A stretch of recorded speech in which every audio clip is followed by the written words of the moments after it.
Welcome to my very exciting office today. This looks like a delicious sandwich, if I do say so myself. What if I told you that you had less than 2 weeks to decide if you want to come back to the office or take a 10% pay cut to be able to stay at home and work remote? That's a real thing. It's happening right now in Oregon. This news article just came out. Several pacificorp employees told the Oregonian they were caught off guard by the sudden announcement and felt frustrated that they were being given less than 2 weeks to either make accommodations to return to work or take a significant cut in pay. The CEO, Stephen Bird, told employees on Thursday that they announced a company-wide return to office date of June 1st after the county that this company is located in announced that the state's level of risk was going to go down. Starting June 1st, all employees should begin working in the office in accordance with our flexible work policies and office protocols.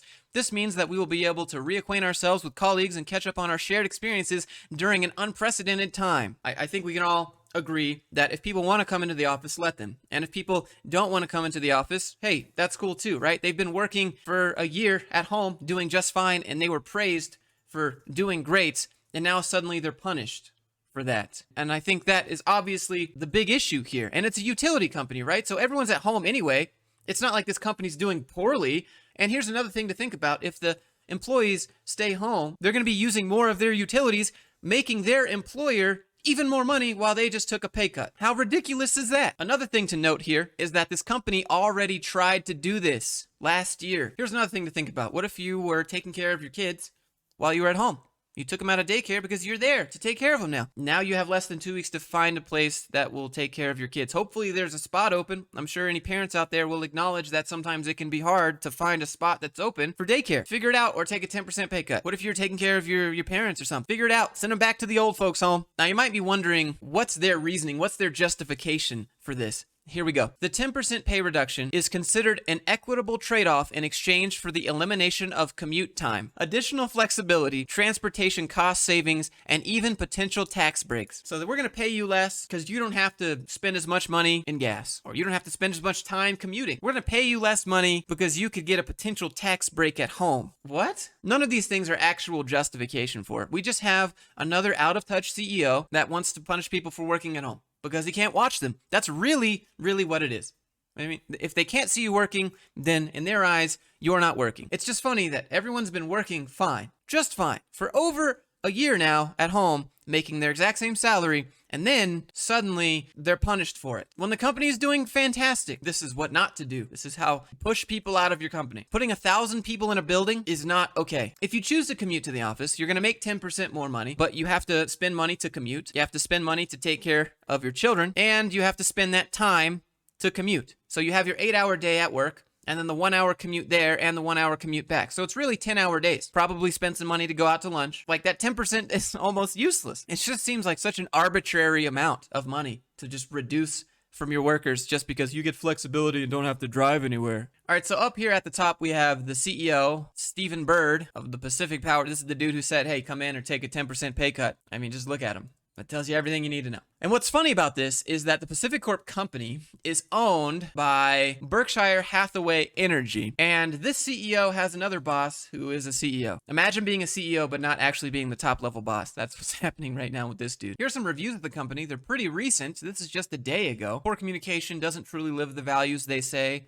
Surprise, surprise, a company that has values where it doesn't actually mean anything. 10% pay cut to work from home, yet we've been working from home successfully, full pay for over a year. President says offering flexible work schedules and will work through change together, but solely up to manager to approve. Manager doesn't like you? Guess what? You can't take the pay decrease or have flex hours. Senior leaders are out of touch, entitled, and clueless. Culture is based on fear. Yeah, I mean, that's what this is, right? Come in or take less money. It is what go somewhere else. Time to get a new job. This shows zero respect for people. Imagine you choose to take the pay cut and you work remote. How long do you think it's going to be to work yourself back up to that 10% loss? Like, is it going to take you 5 years to get back to where you started just because you didn't want to come into the office anymore? Probably, because you're probably going to get a 1 or 2% pay raise a year, maybe. Here's one, April 5th, very lean company, resources, workforce. You know, anytime you read very lean company, that means the least amount of people as possible with the most amount of responsibility and as minimal spending as possible. It just means everyone's overworked and underpaid. That's what very lean means. And from an operations perspective, from an engineering perspective, it's operating great. We have no slack, we have no loose ends, everything's going good. But as like a human perspective, it sucks because we're not robots. The push for open office and work from home restrictions. It's just work from home retaliation. I don't know, guys. Wouldn't you rather commute to this office? This looks so great. I'd love to sit here and work. I got some pictures of me skydiving. You know, I got some pictures of me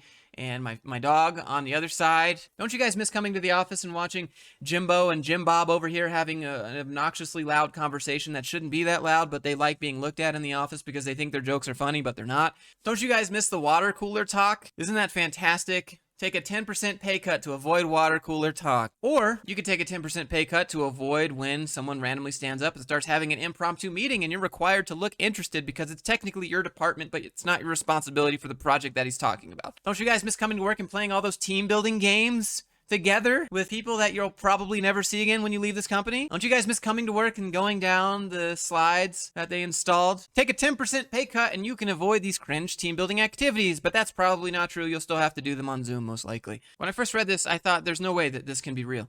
Why would you punish people for wanting to have more control over their life? You give them 10% more money that they're going to end up spending anyways just to get to the office, just to take care of their family. If anything, it's cheaper for the company to let their employees work from home. Like, you don't have to spend money on rent every month to have this building. But again, we know that you need that real estate asset, right? Berkshire Hathaway technically owns your company, and that's a real estate company, right? So got to get those bad boys back in the office, make that value appreciate. To directly punish someone for wanting to work at home when they're doing fantastic is absolutely unheard of. It's now just come to the ultimatum of do this or we're going to take less money from you. It's technically this dude's company and he can do what he wants, but I'd be looking for a new job. It's almost as bad as this Australian billionaire who said bosses who let their employees work from home are parasites because nobody's working. That's a real thing. Australian billionaire property king Harry Triguboff has slammed bosses who allow their employees to work from home as parasites. But the real estate developer and founder, who is worth an estimated $11 billion, thinks employees are only working half the time. Classic boomer. He can't see what you're doing, so he doesn't think that you're working. He took aim at Australian banks, joking it was difficult to use their services because they don't work. Does it really surprise you that some old guy with more money than